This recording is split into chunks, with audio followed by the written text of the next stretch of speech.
मोदी का इस्तीफा रातों रात बड़ा खेल। मोदी साहब के साथ हो गया क्या? अब यह चल रहा है, कहा जा रहा है कि बगावत हो रहा है आरएसएस के अंदर, भाजपा के अंदर और इंडिया गठबंधन के अंदर। और यह बगावत नरेंद्र मोदी के लिए बड़ी मुश्किलें पैदा कर सकता है।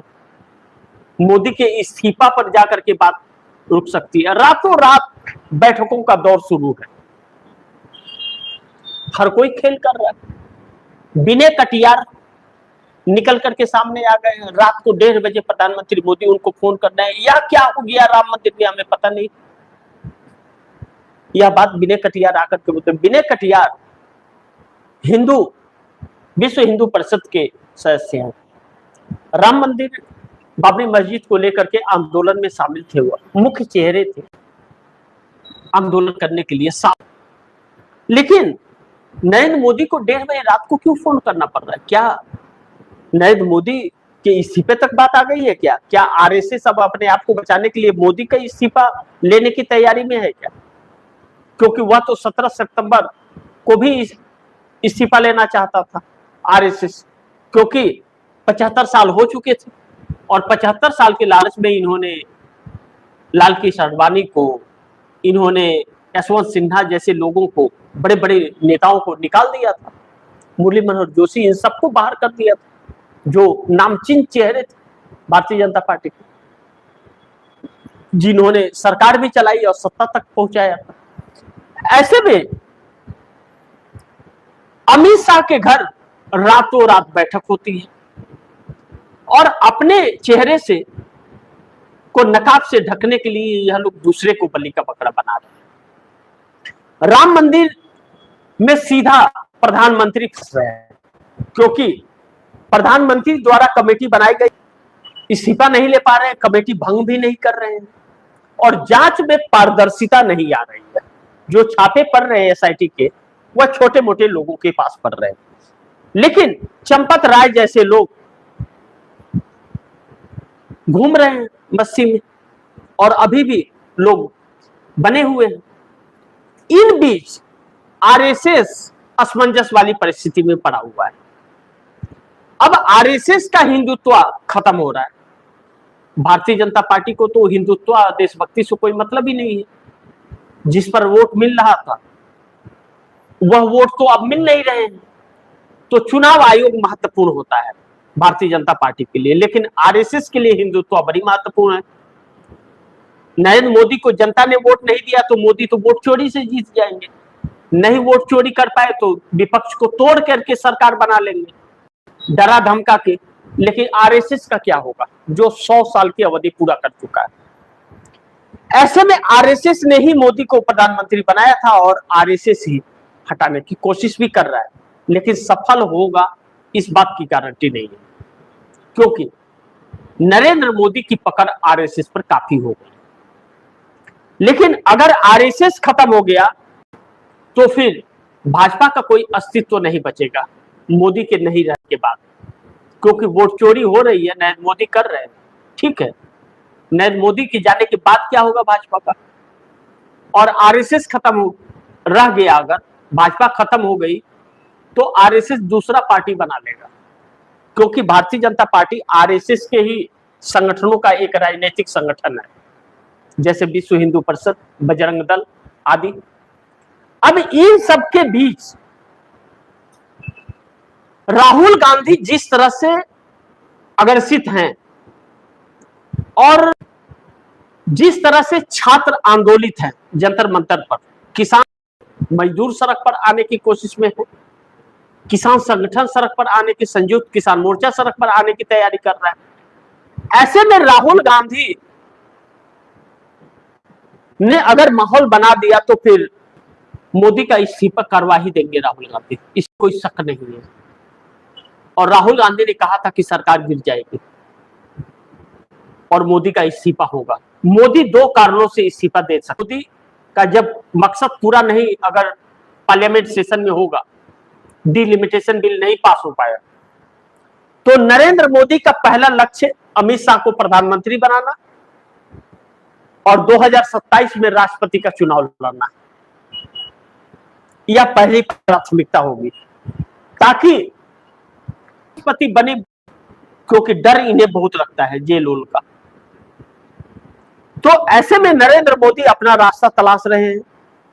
तो या तो 27 में राष्ट्रपति का चुनाव है तो पीएम मोदी का इस्तीफा हो जाए, लेकिन क्या ठिकाना है कि जिस तरह का माहौल चल रहा है, पीएम पद से इस्तीफा देने के बाद राष्ट्रपति के लिए इनको वोट कोई करेगा, इन्हीं के लोग करेंगे, क्योंकि भारतीय जनता पार्टी के अंदर भी तो बगावत के शुरू उठ रहे हैं, एनडीए में भी और आरएसएस में भी।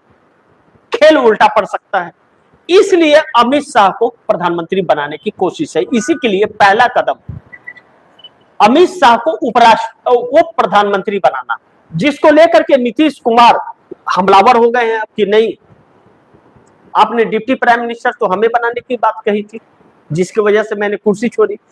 अगर नीतीश कुमार को डिप्टी प्राइम मिनिस्टर नहीं बनाए और अमित शाह बन गए तो नीतीश कुमार कुछ तो गड़बड़ जरूर कर देंगे, क्योंकि बार बार वह कह रहे हैं कि एनडीए के साथ हम चुनाव नहीं लड़ेंगे। और चंद्रबाबू नायडू अलग अलाप रहे हैं, चंद्रबाबू नायडू भी मिनिस्ट्री मांग रहे हैं, और राजनाथ सिंह को भी हटाने की चर्चा चल रही है। तो चंद्रबाबू नायडू को रक्षा मंत्रालय मिल जाए तो भी चलेगा, कुछ और मंत्रालय मिल जाए तो भी चलेगा, वह तो इंडस्ट्रियल और आईटी विभाग मांग रहे हैं, लेकिन नीतीश कुमार नहीं मांग रहे। Nitish Kumar deputy prime minister मांग रहे हैं। बात उलझ सी गई है और एनडीए में बगावत हो रही है, और नीतीश कुमार नाराज होए तो मोदी का खेल खराब कर देंगे नीतीश कुमार, इसमें कोई शक नहीं है। तो मोदी और शाह दोनों के साथ खेल हो रहा है जबरदस्त, रातों रात बैठक भी चल रही है, लेकिन कोई फायदा नहीं हो पा रहा है। ऐसे में आरएसएस भी आक्रामक हो रहा है। अब राम मंदिर जो एक समस्या बन गई है, और सारे पोल पट्टी 100 साल का खोल रहा है। यह लोग तो पहले भी चोरी करते थे, पहले भी लूटते थे चंदा और गुरु दक्षिणा के नाम पर, और अब खुलेआम मंदिर से लूट रहे हैं। मंदिर में यह लोग कहते थे कि प्रसाद मत चढ़ाओ, पैसा चढ़ाओ। वहां प्रसाद नहीं चढ़ता है, राम मंदिर में पहला मंदिर है जहां प्रसाद नहीं चढ़ता है। प्रसाद लेकर के जाने की इजाजत नहीं, वहां आप आरती नहीं करा सकते, वहां भगवान के दर्शन बहुत दूर से करना पड़ता है। बल्कि तिरुपति आप जाइए, जो विख्यात है आंध्रा के अंदर, तिरुपति में आप भगवान के एकदम सामने से दर्शन कर सकते हैं, आरती होती है, सब कुछ होता है। कहाँ है? यानी कि लोगों को गुमराह करने की भरपूर कोशिश की जा रही है। अब ऐसे में भारतीय जनता पार्टी में मोदी के खिलाफ बड़ी बगावत कभी भी सुलग सकती है। भारतीय जनता पार्टी के अंदर 136 सांसद ऐसे हैं जो भाजपाई हैं, और 104 सांसद ऐसे हैं जो दूसरे दलों से आए हुए लोग हैं। यानी कि आप इससे यह समझ सकते हैं कि 104 जो भारतीय जनता पार्टी में आए हैं वह दूसरे दलों के लोग, वह ईडी, सीबीआई और इनकम टैक्स के डर से डरा करके लाए गए हैं। 104 ध्यान रखिएगा, और 136 भारतीय जनता पार्टी और आरएसएस के मिलाकर के हैं।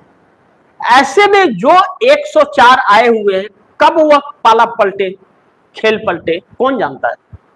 जिस दिन वह देख लेंगे कि अब नरेंद्र मोदी कुछ नहीं बिगाड़ पाएंगे, खत्म है, उस दिन वह आपको छोड़ के चले जाएंगे, तो आप क्या कर लेंगे, उनका कुछ बिगाड़ लेंगे। ऐसे में बगावत के सुर बहुत काफी है। दूसरी चीज, नितिन गडकरी और राजनाथ सिंह को अगर आप कुर्सी से हटा रहे हो तो आप दुश्मनी मोड़ ले रहे हो। नितिन गडकरी जब सरकार में रह करके इतने बगावती तेवर दिखाते हैं तो सरकार से बाहर हो जाएंगे मंत्री पद से तो क्या दिखाएंगे, कितने पोल खोलेंगे। राम मंदिर से भी बड़े बड़े पोल पीएमओ के अंदर से खुलेंगे। पिछले दिनों 50,000 करोड़ का महादेवन ऐप में घोटाले का, गड़बड़ी का, लूट का पीएमओ से खुला था, तो कई लोगों के इस्तीफे हुए थे। ऐसे में मोदी बहुत बुरी तरह से फंस गए हैं। अब इन्हें समझ नहीं आ रहा है क्या करे और क्या ना करे, लेकिन लग रहा है कि राहुल गांधी नरेंद्र मोदी, प्रधानमंत्री मोदी का इस्तीफा करवा देंगे। खेल तो बड़ा चल रहा है, इसमें कोई शक नहीं है। और अब पेच फंस गया है, या तो पूरा विपक्ष खत्म हो जाएगा या तो नरेंद्र मोदी का इस्तीफा हो जाएगा। इन दोनों में एक चीज तो निश्चित माना जा रहा है, इसमें कोई शक किसी को अब होना नहीं चाहिए, क्योंकि इसके कई सारे अब कारण है कि एनडीए गठबंधन के अंदर भी घमासान जितना दिख रहा है उतना है नहीं, क्योंकि मीडिया इस चीज को नहीं दिखा रहा है। भारतीय जनता पार्टी और एनडीए के अंदर के घमासान को नहीं दिखाता, विपक्ष को कमजोरियों को दिखाता है और विपक्ष टूटेगा इसको दिखाता है और टूटने का माहौल बनाता है। देश का वह सबसे बड़ा दुश्मन है। अब ऐसे में देश एक नई दिशा में जा रही है और नरेंद्र मोदी भी फंसते ही जा रहे हैं, निकल नहीं रहे। नरेंद्र मोदी जहां थे उससे और नीचे आ गए, वहां पर भी स्थिर नहीं है। इसीलिए राहुल गांधी की जोर आजमाइश और सड़कों पर बढ़ रही भीड़, अगर राहुल गांधी ऐसे ही करते रहे तो पीएम मोदी का इस्तीफा रातों रात हो जाएगा, इसमें कोई शक किसी को होना नहीं चाहिए।